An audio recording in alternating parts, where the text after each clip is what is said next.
एक बार की बात है, एक आदमी था जिसकी 3 बेटियां थी। जब राजा ने युद्ध के लिए सैनिकों को बुलाया तो उस व्यक्ति के पास भेजने के लिए कोई पुत्र नहीं था।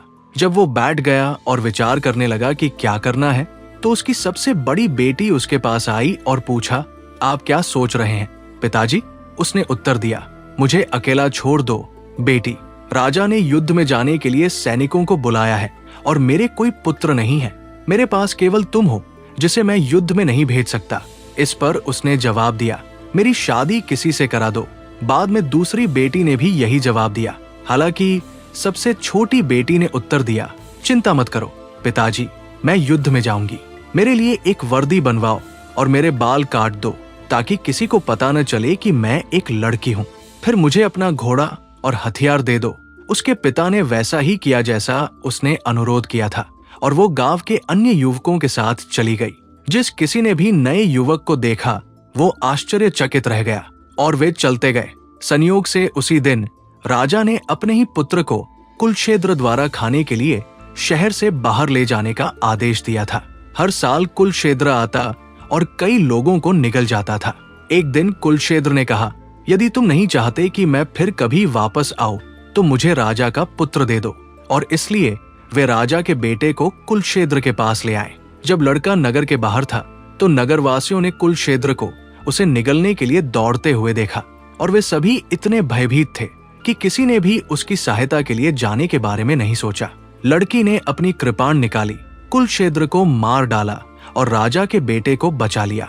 कुलक्षेत्र के मारे जाने की खबर तुरंत राजा तक गई, जो इतना खुश हुआ कि उसने भोज और बंदूक की सलामी का आदेश दिया। जब वो युवक राजा के बेटे के साथ महल में दाखिल हुआ तो बेटे ने फुसफुसाकर कहा, मेरे पिता तुम्हें एक राज्य देंगे, लेकिन केवल उनका घोड़ा मांगो, क्योंकि वो हमारी तरह सोच और बात कर सकता है। जब वे राजा के पास पहुंचे तो उसने पूछा, आप इनाम के रूप में कौन सा राज्य लेना चाहेंगे? युवक ने उत्तर दिया, मेरी एकमात्र इच्छा युद्ध में न जाना है। ठीक है, राजा ने कहा, मैं खुशी से तुम्हें सैन्य सेवा से मुक्त कर दूंगा, लेकिन तुम्हें कौन सा राज्य चाहिए? ठीक है, अगर तुम सचमुच मुझे कुछ देना चाहते हो तो मुझे वो घोड़ा दे दो जिस पर तुम बैठे हो। हालांकि राजा ने इनकार कर दिया और इसलिए वो युवक चला गया। राजा के बेटे ने युवक का पीछा किया और जब लोगों ने पूछा कि वो कहाँ जा रहा है तो उसने उत्तर दिया, मैं अपने नए पिता के साथ जा रहा हूँ। उसने मेरी जान बचाई और अब वो मेरे लिए पिता तुल्य है। मेरे असली पिता मेरी अधिक परवाह नहीं करते, उनके लिए अपने पुत्र से अधिक उनका घोड़ा है, तो मेरे लिए प्रस्थान करना ही अच्छा है। जब राजा ने अपने बेटे की बात सुनी तो उसने अपना मन बदल लिया। वे उस युवक के लिए घोड़ा ले आए और उस पर एक सुनहरी काठी रख दी। वो युवक, हालांकि वो वास्तव में एक लड़की थी, हम उसे यही कहेंगे, घोड़े पर सवार हुआ और दूसरे राज्य की ओर चला गया। जब वो वहां पहुंचा तो उसने एक खंदक के सामने लोगों की भीड़ खड़ी देखी। युवक के घोड़े ने दूर से भीड़ देखी और अपने मालिक से पूछा, हे प्रभु, क्या आप देख सकते हैं कि वे क्या कर रहे हैं? मैं उन्हें ठीक से देख सकता हूँ, लेकिन मैं समझ नहीं सकता कि क्या हो रहा है। घोड़े ने उत्तर दिया, राजा ने ये खाई इसलिए खुदवाई है क्योंकि वो अपनी बेटी की शादी उससे करना चाहता है। जो व्यक्ति अपने घोड़े के साथ खाई कूद सकता है और सैप पकड़ सकता है, वो राजा की बेटी को अपनी पत्नी बना सकता है। हालांकि ऐसा लगता है जैसे अभी तक कोई भी सफल नहीं हुआ है। मैं खाई पर कूद जाऊंगा, तुम बस रुको, कसकर डरो मत और सैप पर नजर रखो। जब मैं कूदूंगा तो खाई के किनारे पर ठोकर खाऊंगा, इसलिए मेरी अयाल पकड़ो और रुको। जैसे ही वे बात कर रहे थे, घोड़ा पास आया। फिर वो खाई की ओर दौड़ा और उस पर छलांग लगा दी। जब वो दूसरी ओर पहुंचा तो उसका एक पैर लड़खड़ा गया। युवक ने अयाल पकड़ लिया और घोड़ा फिर से हवा में उछल गया ताकि युवक से पकड़ने में सक्षम हो सके।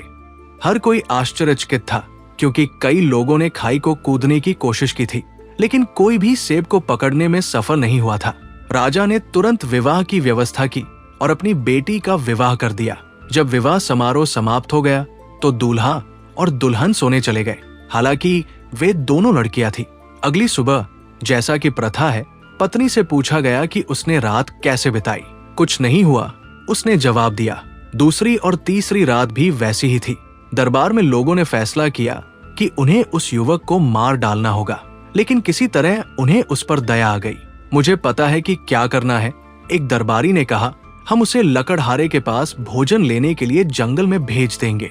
जंगल में एक कुलशेद्र है जो आएगा और उसे खा जाएगा। हालांकि दूल्हा दरवाजे के पीछे खड़ा था और उसने सब कुछ सुन लिया। वो अपने घोड़े के पास वापस गया और निराश होकर बैठ गया। आप अत्यधिक दुखी क्यों हैं? घोड़े से पूछा। मुझे दुखी क्यों नहीं होना चाहिए? उसने उत्तर दिया। राजा मुझे जंगल में भेजना चाहता है ताकि कुलशेद्र मुझे खा जाए। डरो मत, घोड़े ने घोषणा की। उसका भोजन ले जाने के लिए एक गाड़ी और बैलों की एक टीम के लिए पूछो और मैं तुम्हें बताऊंगा कि जब हम वहां पहुंचेंगे तो क्या करना है। थोड़ी देर बाद ससुर ने युवक को बुलाया और उससे कहा, जंगल में जाओ और लकड़हारे के लिए कुछ खाने के लिए ले आओ। ठीक है, युवक ने उत्तर दिया, लेकिन मुझे भोजन ले जाने के लिए एक गाड़ी की आवश्यकता होगी। उन्होंने उसे वह दिया जिसकी उसे आवश्यकता थी और वह चला गया। रास्ते में घोड़े ने उसे समझाया, जब हम जंगल के बीच में पहुंचे तो बैलों में से एक को छोड़ दो और लकड़हारे को बुलाओ। कुलशेद्र तुम्हारी बात सुनेगा और तुम्हें खाने के लिए दौड़ेगा, लेकिन चिंता मत करो, उसे पकड़ लो, इसे कान से पकड़कर जुए में डाल दो। घोड़े ने अभी अपनी बात पूरी ही नहीं की थी कि उन्होंने खुद को जंगल के बीच में पाया। युवक ने एक बैल छोड़ा और लकड़हारे को बुलाया। कुलशेद्र ने उसे पुकारते हुए सुना और उस पर हमला कर दिया, लेकिन युवक ने उसे कान से पकड़ लिया और बैल के स्थान पर जुए में डाल दिया। तब वे शीघ्रता से राजा के पास लौट आए। जब नगरवासियों ने कुलशेद्र को जुए के नीचे देखा तो वे भयभीत हो गए और अपने घरों में छिप गए। फिर घोड़े ने युवक से कुलशेद्र को छोड़ने के लिए कहा, जो उसने किया। दूल्हा और दुल्हन फिर से एक दूसरे के साथ सोए, लेकिन दुल्हन ने स्वीकार किया कि उसने उसी तरह रात बिताई थी जैसे उसने दूसरों के साथ बिताई थी। इस बार दरबारियों ने कहा, हम उसे उस जंगली घोड़ी को पानी पिलाने के लिए भेजेंगे जो सभी जीवित प्राणियों को खा जाती है, वो उसे भी खा जाएगी। युवक ने फिर से सब कुछ सुना और निराश होकर अपने घोड़े के पास लौट आया, जिसने उससे पूछा कि वो इतना उदास क्यों है। युवक ने बताया, मैं कुलशेद्र से बच गया, लेकिन अब मुझे उस घोड़ी को पानी पिलाना है जो सभी जीवित प्राणियों को खा जाती है। डरो मत, घोड़े ने कहा, वो मेरी माँ है, बस राजा से 2 बाल्टी शहद मांग लो। थोड़ी देर बाद राजा ने उसे बुलाया और घोड़ी को पानी पिलाने को कहा।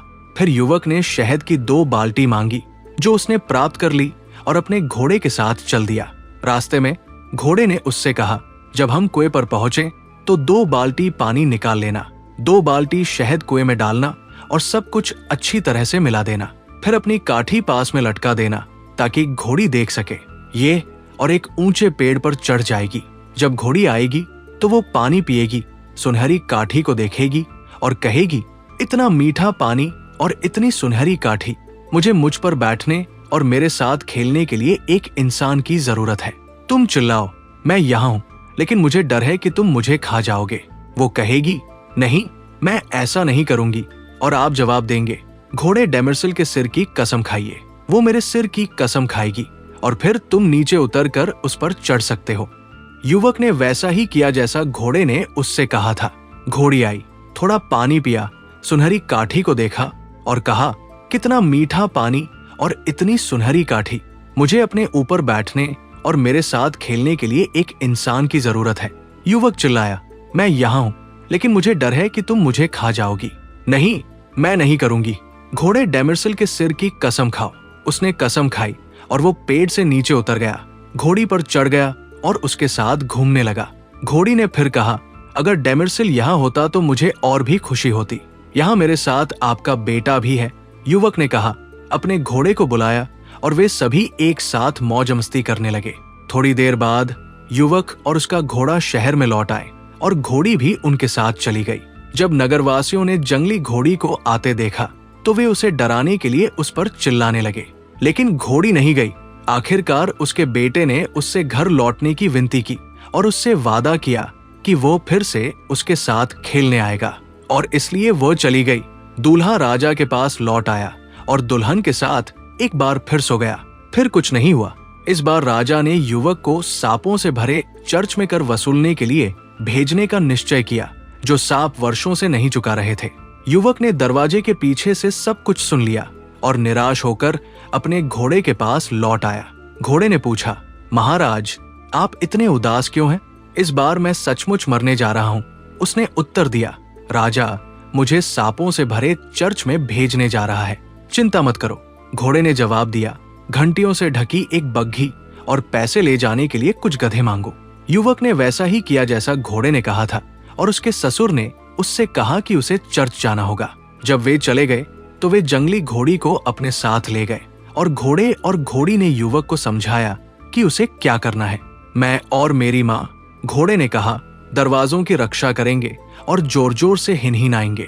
तुम सभी घंटियों के साथ खिड़की के माध्यम से चढ़ो और उन्हें बजाओ। तब सांप चिल्लाएंगे और पूछेंगे कि क्या आप देवता हैं? उन्हें यातना देने के लिए आए हैं। आप राजा का कर मांगना और कहना कि यदि वे कर नहीं चुकाएंगे तो भगवान उन्हें नष्ट कर देंगे।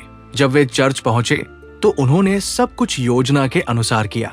घंटियों और घोड़ों के शोर से सांप इतने डर गए कि वे पैसों का ढेर बाहर ले आए। जब तीनों घर जा रहे थे तो सांप उनके पीछे पीछे दौड़े और युवक पर हमला कर दिया, लेकिन उसे कोई नुकसान नहीं पहुंचा सके। तब उन्होंने उसे शाप देते हुए कहा, यदि तू जिसने हमारा धन छीना है लड़का है तो तू लड़की बन जाए, और यदि तू लड़की है तो तू लड़का बन जाए। और लड़की को अचानक ये एहसास हुआ, वो एक लड़के में बदल गई थी। वे राजा के पास लौट आए और जब दूल्हा और दुल्हन अगली सुबह उठे तो युवती से जब पूछा गया कि उसने रात कैसे बिताई तो उसने उत्तर दिया, आपको और कोई प्रश्न पूछने की आवश्यकता नहीं है, मैंने एक अद्भुत रात बिताई।